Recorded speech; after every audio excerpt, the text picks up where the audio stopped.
Si vous avez cliqué sur cette vidéo, il y a de fortes chances que 2024 ne soit pas exactement ce que vous imaginiez. Peut-être que les promesses que vous avez faites en janvier ont été laissées de côté ou que la routine a consommé toute votre énergie avant que vous puissiez changer quelque chose. Mais la bonne nouvelle est que 2025 approche à grands pas et avec elle l'occasion de recommencer. Transformer une année ordinaire en la meilleure année de votre vie ne dépend pas de la magie, mais de petites habitudes qui, mises en pratique quotidiennement, peuvent créer des changements extraordinaires. Aujourd'hui, je vais partager avec vous 7 habitudes simples mais extrêmement efficaces qui peuvent te faire de 2025 une année complètement différente et même méconnaissable. Alors, si vous êtes prêt à atteindre votre potentiel maximum, abonnez-vous à la chaîne, laissez un like et poursuivons ensemble ce voyage de transformation personnelle.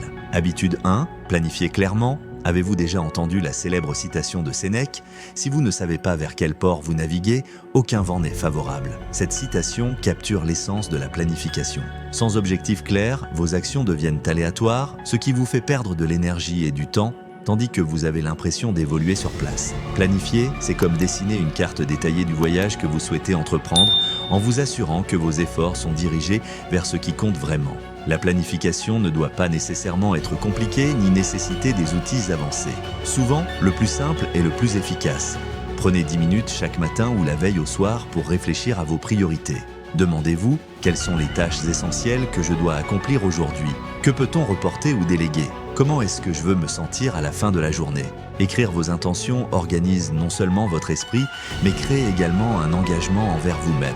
Des études montrent que les personnes qui écrivent dans leurs objectifs ont beaucoup plus de chances de les atteindre. Cela se produit parce qu'en visualisant vos objectifs sur papier, vous activez des mécanismes cérébraux qui vous aident à rester concentré et à réduire la procrastination.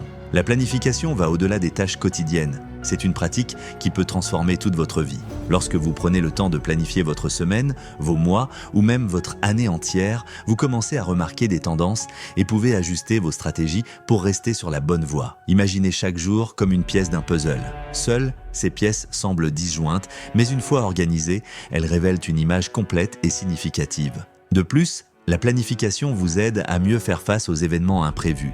Beaucoup de gens pensent que planification est synonyme de rigidité. Mais en réalité, c'est le contraire. Lorsque vous savez exactement quelle est de votre priorité, il devient plus facile de vous adapter aux changements, sans perdre de vue vos principaux objectifs. Par exemple, si un rendez-vous urgent arrive, vous saurez rapidement ce qui peut être reporté ou ajusté. Et ne vous souciez pas de la perfection. Au début, il est normal de faire des erreurs, d'oublier d'écrire quelque chose ou de se sentir dépassé. Cela fait partie du processus d'adaptation. L'important est de persévérer, car avec le temps, la planification deviendra une habitude naturelle et votre vie commencera à se dérouler avec plus de clarté et de sens. N'oubliez pas, la planification n'est pas seulement une question de productivité, il s'agit également de construire la vie que vous souhaitez. Il s'agit de décider consciemment comment chaque jour peut contribuer à votre croissance et à votre bien-être. Et plus encore, c'est un moyen d'atteindre quelque chose que beaucoup désirent, mais que peu de gens réalisent, la cohérence. Après tout, c'est la cohérence par petites étapes qui conduit au plus grand résultat. Transformez la planification en rituel. Cela peut être pendant le petit déjeuner, en fin de journée ou dans un moment de calme qui n'appartient qu'à vous. Peu importe où vous vous trouvez actuellement ou ce qui s'est passé dans le passé. Ce qui compte, c'est la direction que vous choisissez de suivre aujourd'hui. Et tout commence par un plan. Habitude 2, observer davantage, réagir moins. Avez-vous déjà remarqué que nous réagissons souvent automatiquement aux situations sans même penser à ce que nous faisons ou disons ? Dans le feu de l'action, nos paroles et nos actions peuvent être impulsives, ce qui conduit souvent à des conflits, des regrets ou des opportunités manquées. Développer l'habitude d'observer est un moyen puissant de ralentir, de comprendre ce qui se passe réellement et d'agir plus sagement. Observer n'est pas seulement un exercice d'attention, mais une pratique de maîtrise de soi. C'est comme appuyer sur le bouton pause de la télécommande de la vie, permettant de réfléchir avant de réagir. En faisant cela, vous gagnez du temps pour traiter les informations, évaluer vos émotions et choisir la meilleure réponse à la situation. Cette habitude peut paraître simple, mais son application a un impact profond sur tous les domaines de votre vie. Par exemple, imaginez une réunion au travail. Alors que tout le monde a envie de parler, de concourir pour l'espace et d'impressionner, vous choisissez d'observer. Faites attention aux expressions faciales, au ton de la voix et aux mots utilisés par vos collègues. Au lieu d'être une autre personne essayant de se démarquer, vous devenez la personne qui comprend le contexte et les intentions derrière les mots. Lorsqu'il parle enfin, sa contribution est précise et percutante car elle vient d'un lieu de compréhension et non d'une impulsion. La capacité d'observer est également fondamentale dans les relations. Pensez à un moment de discussion avec un proche. Réagir rapidement dans le feu de l'émotion peut transformer une simple conversation en un conflit inutile. Mais lorsque vous choisissez d'observer, vous remarquez les nuances de ce que l'autre personne essaie d'exprimer, que ce soit verbalement ou par son langage corporel. Cela crée un espace pour l'empathie et une communication plus efficace. Les stoïciens, passés maîtres dans l'art de gérer les émotions, appréciaient profondément l'acte d'observation. Marc Aurèle, par exemple, a parlé de l'importance d'examiner ses propres pensées avant d'agir. Il pensait qu'en observant vos émotions et vos réactions, vous pouviez séparer ce qui comptait vraiment de ce qui n'était qu'un simple bruit émotionnel. Cet exercice d'auto-observation améliore non seulement vos relations avec les autres, mais renforce également votre intelligence émotionnelle. Pour développer l'habitude d'observer, commencez par des étapes simples. 1. Respirez avant de réagir. Lorsque quelque chose arrive, arrêtez-vous et respirez profondément. Cela donne à votre cerveau quelques secondes pour traiter ce qui se passe. 2. Pratiquez l'écoute active. Au lieu de penser à ce que vous allez dire pendant que quelqu'un d'autre parle, concentrez-vous entièrement sur ce qu'il dit. Notez le ton, les mots et les émotions derrière le discours. 3. Notez vos réflexions. Prenez quelques minutes en fin de journée pour réfléchir à des situations où vous auriez pu observer davantage avant d'agir. Cela aidera votre esprit à être plus conscient. Observer est aussi une pratique de connaissance de soi. Lorsque vous commencerez à prêter attention à ce que vous ressentez, pensez et faites, vous découvrirez des schémas de réaction qui passaient auparavant inaperçus. Vous remarquerez peut-être que vous réagissez de manière défensive dans des situations spécifiques ou que vous parlez trop lorsque vous êtes anxieux. Ce type d'information est la première étape pour changer les comportements qui ne vous servent plus. Enfin, rappelez-vous, observer n'est pas synonyme de passivité. Il s'agit plutôt d'une stratégie active et intentionnelle qui vous donne le contrôle de vos actions. Alors que beaucoup se précipitent pour réagir, vous choisissez de ralentir, de traiter et d'agir avec détermination. Cette capacité améliore non seulement vos décisions, mais renforce également votre présence, vous rendant plus respecté et admiré dans n'importe quel environnement. Devenir quelqu'un qui observe davantage et réagit moins est l'un des plus beaux cadeaux que vous puissiez vous offrir. C'est comme remplacer le pilote automatique par un mode de conduite conscient, dans lequel vous avez le contrôle et décidez du meilleur itinéraire à emprunter. Essayez-le et voyez comment votre vie peut radicalement changer lorsque vous choisissez d'agir avec clarté et sagesse. Habitude. 3. Cultivez la clarté mentale. Vous êtes-vous déjà senti dépassé lorsque vous avez pris une décision importante ? Cela se produit lorsque nos émotions dominent la logique, déformant notre perception. Cultiver la clarté mentale signifie apprendre à séparer les faits des émotions, en voyant les situations de manière objective. Les stoïciens pratiquaient cette compétence quotidiennement. Pour eux, la clarté signifiait voir les choses telles qu'elles sont réellement, sans peur ni désir qui obscurcissent leur jugement. Par exemple, face à une situation difficile, comme un conflit familial, au lieu de réagir de manière impulsive, vous pouvez réfléchir. Est-ce vraiment important ou est-ce juste une provocation ? Cette pause transforme les réactions émotionnelles en actions conscientes. Pour appliquer cette habitude, commencez par ralentir votre esprit dans les moments de tension. Respirez profondément, analysez les faits et éliminez les distractions qui génèrent du bruit mental. Pratiquer la méditation, tenir un journal ou simplement un moment de réflexion quotidienne peut vous aider à entraîner votre esprit. La clarté mentale n'est pas la perfection, mais la cohérence. Plus vous vous entraînez, plus vous prenez de bonnes décisions, créant ainsi un chemin de vie plus léger et plus efficace. Habitude. 4. Prenez soin de votre corps. Votre corps est le fondement de tout ce que vous faites dans la vie. Sans énergie, endurance et santé, même les plus grandes ambitions deviennent difficiles à réaliser. Les stoïciens l'ont profondément compris. Des philosophes tels que Marc Aurèle et Sénèque pensaient que prendre soin du corps était aussi important que cultiver l'esprit, car les deux sont indissociables. Prendre soin de son corps n'est pas une question de normes esthétiques ou d'attentes extérieures, mais une question de fonctionnalité et d'équilibre. Un corps sain soutient un esprit résilient, vous aidant à relever les défis avec plus de clarté et d'énergie. De petits changements peuvent avoir un impact important. Une marche quotidienne, une simple routine d'exercice ou des choix alimentaires plus conscients peuvent transformer votre niveau d'énergie et votre bien-être. Considérez l'histoire de Theodore Roosevelt qui, dans sa jeunesse, était physiquement fragile. Il a décidé de reconstruire sa santé physique, ce qui a non seulement renforcé son corps mais aussi son esprit, lui permettant de surmonter des défis gigantesques. Ce même principe peut s'appliquer à votre vie. Prendre soin de son corps, c'est prendre soin de son avenir. Commencez par l'essentiel, bougez plus, mangez mieux et donnez la priorité au sommeil. De petites étapes cohérentes créent une base solide pour une vie plus productive, équilibrée et vitale. Après tout, un corps fort est la base pour avoir un esprit puissant et atteindre vos plus grands objectifs. Habitude 5. Écouter pour comprendre. La communication est l'une des compétences les plus importantes de la vie, mais nous sous-estimons souvent le pouvoir de l'écoute. Dans la plupart des interactions, nous nous préoccupons davantage de parler, d'exprimer nos opinions et de défendre notre point de vue plutôt que d'écouter réellement. Cette attitude peut nous rendre réactifs, créer des malentendus et nous éloigner des autres, tant dans les relations personnelles que professionnelles. Les stoïciens comprenaient que la vraie sagesse commence par l'écoute. Zénon de Citius, fondateur du stoïcisme, nous le rappelait. Nous avons 2 oreilles et une bouche pour une raison, entendre plus que parler. Lorsque nous cherchons à comprendre avant d'être compris, nous créons un espace d'empathie et construisons des liens plus solides. Après tout, peu de choses sont aussi puissantes que de faire en sorte que quelqu'un se sente entendu et valorisé. Pensez à la façon dont se déroulent habituellement les conversations. Lors d'un conflit, par exemple, de nombreuses personnes s'interrompent pour défendre leur point de vue. Cela transforme le dialogue en un débat où personne n'écoute vraiment. D'un autre côté, lorsque vous choisissez d'écouter attentivement, vous remarquerez que l'autre personne se sent plus ouverte et disposée à comprendre également votre point de vue. La compréhension mutuelle commence lorsque les 2 personnes ont la possibilité de s'exprimer pleinement. L'écoute active, c'est bien plus que simplement entendre des mots.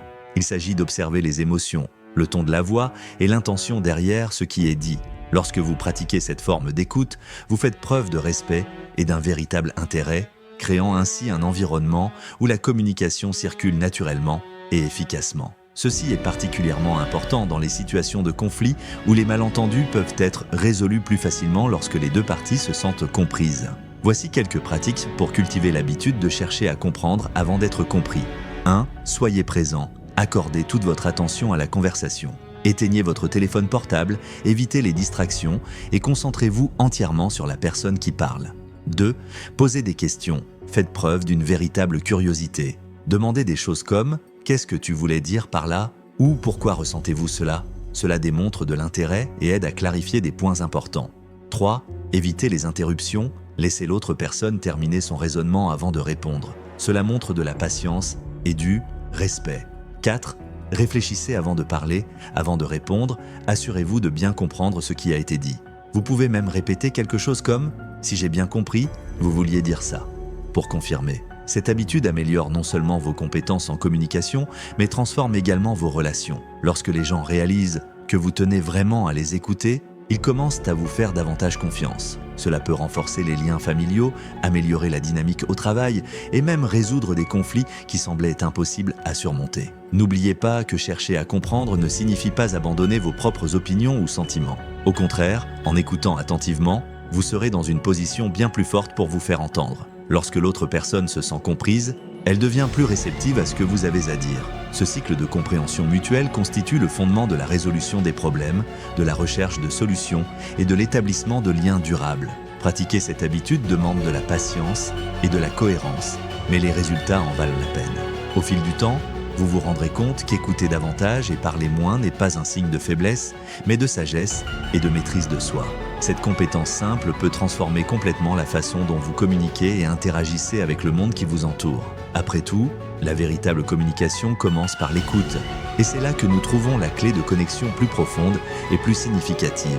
Habitude 6. Concentrez-vous sur ce que vous pouvez contrôler. L'une des plus grandes sources de frustration et d'anxiété dans la vie est le gaspillage d'énergie pour des choses qui échappent à notre contrôle. Nous vivons dans un monde rempli de défis et d'incertitudes, mais nous insistons souvent pour essayer de changer ce que nous ne pouvons pas changer. Cela nous laisse épuisés, pleins de ressentiments et manquant d'énergie pour faire face à ce qui compte vraiment. Le stoïcisme nous enseigne une leçon précieuse.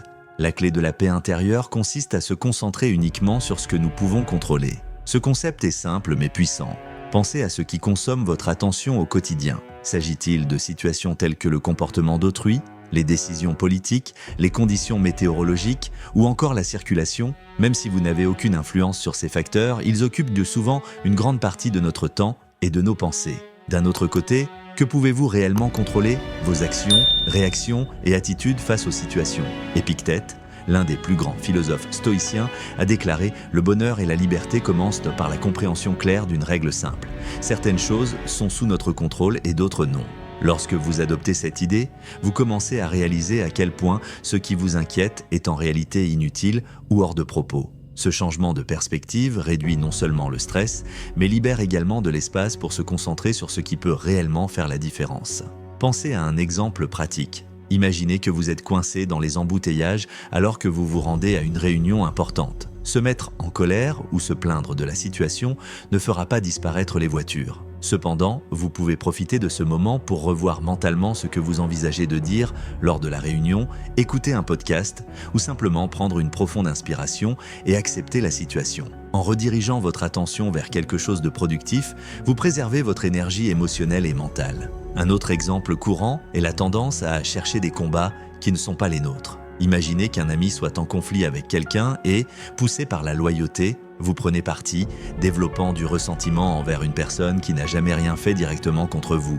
Plus tard, votre ami résout le conflit, mais vous vous retrouvez avec des sentiments négatifs inutiles. Ce type de comportement nous enseigne que se concentrer sur ce qui échappe à notre contrôle ou assumer des responsabilités qui ne sont pas les nôtres ne fait souvent que nous nuire. Comment mettre en pratique cette habitude ? Voici quelques étapes simples. 1. Identifiez ce qui est sous votre contrôle. Chaque fois que vous êtes confronté à une situation difficile, demandez-vous « puis-je changer cela ?» Si la réponse est non, acceptez-la et continuez. Si c'est oui, concentrez-vous sur votre action au mieux de vos capacités. 2. Établissez des limites émotionnelles. Apprenez à différencier le soutien de la responsabilité. Vous pouvez aider les autres, mais vous ne devez pas considérer leurs problèmes comme les vôtres. 3. Redirigez votre énergie. Lorsque vous réalisez que vous consacrez du temps ou des émotions à quelque chose que vous ne pouvez pas contrôler, arrêtez et dirigez cet effort vers quelque chose de productif et pertinent. Se concentrer sur ce sur quoi vous avez une influence renforce également votre résilience.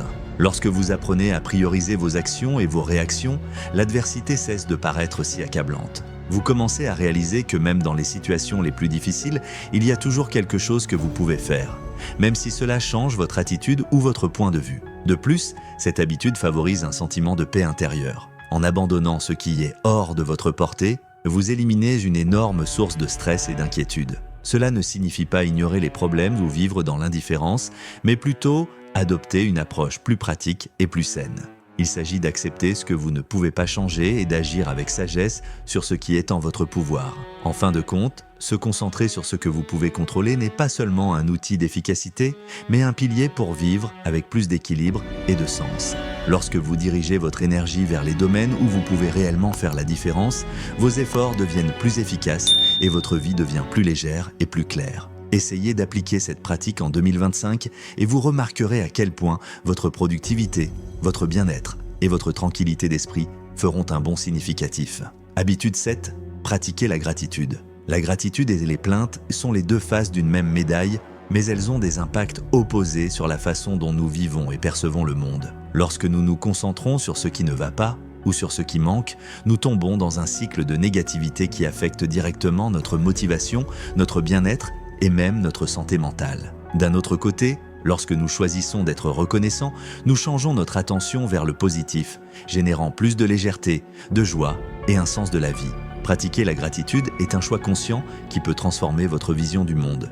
Il ne s'agit pas d'ignorer les problèmes ou de prétendre que la vie est parfaite, mais de reconnaître et de valoriser les bonnes choses, aussi petites soient-elles. Marc Aurèle, l'empereur philosophe stoïcien, a commencé ses méditations en exprimant sa gratitude aux personnes qui ont fait une différence dans sa vie, comme sa mère pour sa générosité et ses professeurs pour leur correction. Ce simple geste nous rappelait quotidiennement que même dans les moments difficiles, il y a toujours de quoi être reconnaissant. La science moderne confirme les bienfaits de la gratitude. La recherche montre que les personnes qui pratiquent régulièrement cette habitude ont des niveaux de bonheur plus élevés, moins de symptômes de dépression et une santé physique plus solide. Cela se produit parce que la gratitude entraîne le cerveau à rechercher le positif, brisant ainsi le cycle naturel de concentration sur les problèmes, quelque chose que nos ancêtres ont développé comme mécanisme de survie. Imaginez la gratitude comme un sol fertile. Lorsque vous le cultivez, vous attirez davantage d'opportunités et d'expériences qui renforcent cet état d'esprit positif. Par exemple, si vous commencez la journée en étant reconnaissant de ce que vous avez, votre santé, votre travail, vos proches, vous êtes plus susceptible de passer le reste de la journée avec une attitude optimiste et d'être mieux préparé à relever les défis. D'un autre côté, si vous commencez à vous plaindre, la journée a tendance à être dominée par des pensées négatives, rendant même les petits problèmes plus lourds qu'ils ne devraient l'être. Pratiquer la gratitude peut sembler difficile, surtout lorsque l'on traverse des moments difficiles. Mais c'est précisément dans ces moments-là qu'elle devient la plus puissante. Même dans les jours les plus difficiles, vous pouvez trouver de quoi être reconnaissant. L'apprentissage qui vient d'une expérience difficile, le soutien d'un être cher, ou même le simple fait d'être en vie et d'avoir une autre chance de recommencer. Voici quelques moyens pratiques de cultiver la gratitude dans votre vie de tous les jours. 1. Créez un journal de gratitude. Prenez quelques minutes chaque soir pour écrire 3 choses pour lesquelles vous étiez reconnaissant ce jour-là. Il peut s'agir de quelque chose d'important, comme une réussite au travail, ou de quelque chose de simple, comme une conversation agréable ou un magnifique coucher de soleil. 2. Exprimez votre gratitude. Dites aux gens combien vous les appréciez. Un simple merci ou un compliment sincère peut renforcer vos relations et créer un environnement plus positif autour de vous. 3. Pratiquez la gratitude en silence. Dans les moments de réflexion ou de méditation, concentrez-vous sur ce que vous avez plutôt que sur ce qui vous manque. Cela vous aide à équilibrer votre point de vue et à trouver la paix même dans les moments difficiles. Les stoïciens voyaient dans la gratitude un antidote à l'insatisfaction. Marc Aurèle, même face aux pressions liées à la direction d'un empire, trouvait chaque jour des raisons d'être reconnaissant. Épictète, qui vivait comme un esclave, a montré sa gratitude pour sa liberté intérieure, le pouvoir de choix que personne ne pouvait lui enlever. Ces exemples montrent que la gratitude ne dépend pas de circonstances extérieures, mais d'une décision interne sur où se concentrer. Cependant, il est important de rappeler que la gratitude est une habitude qui doit être cultivée. Au début, il peut sembler forcé, voire difficile, de trouver quelque chose pour lequel être reconnaissant, mais avec la pratique, cela devient naturel. Au fil du temps, vous vous rendrez compte que la gratitude transforme non seulement votre façon de penser, mais aussi votre façon d'agir et de vous rapporter au monde. La gratitude est plus qu'une pratique, c'est la clé d'une vie plus légère et plus épanouie. Lorsque vous choisissez d'être reconnaissant, vous abandonnez le poids de la plainte et créez un espace pour voir les opportunités, l'apprentissage et le bon côté des situations. En 2025, adoptez l'habitude de la gratitude et voyez comment elle peut changer votre perspective et, par conséquent, votre réalité. Après tout, la vie est comme une balance. Plus vous accordez de l'importance au côté gratitude, plus le côté plainte devient léger. Choisissez d'être reconnaissant et vous verrez comment cette attitude simple peut transformer votre prochaine année en la meilleure de votre vie. C'est cette habitude, planifier, observer, cultiver la clarté mentale, prendre soin de son corps, écouter, se concentrer sur ce que vous pouvez contrôler et être reconnaissant sont plus que des pratiques. Ce sont des piliers pour construire une année extraordinaire. 2025 ne sera pas une année comme les autres. Ce sera l'année où vous prendrez le contrôle de votre vie et déciderez de suivre un chemin de transformation. Et maintenant, j'aimerais avoir votre avis. Laquelle de ces habitudes souhaiteriez-vous le plus mettre en œuvre en 2025 ? Laissez-le dans les commentaires et si ce contenu vous semble pertinent, aimez la vidéo, abonnez-vous à la chaîne et activez les notifications. De cette façon, vous ne manquerez aucun contenu sur le développement personnel et contribuerez également à la croissance de la chaîne. Merci d'avoir regardé et à la prochaine fois.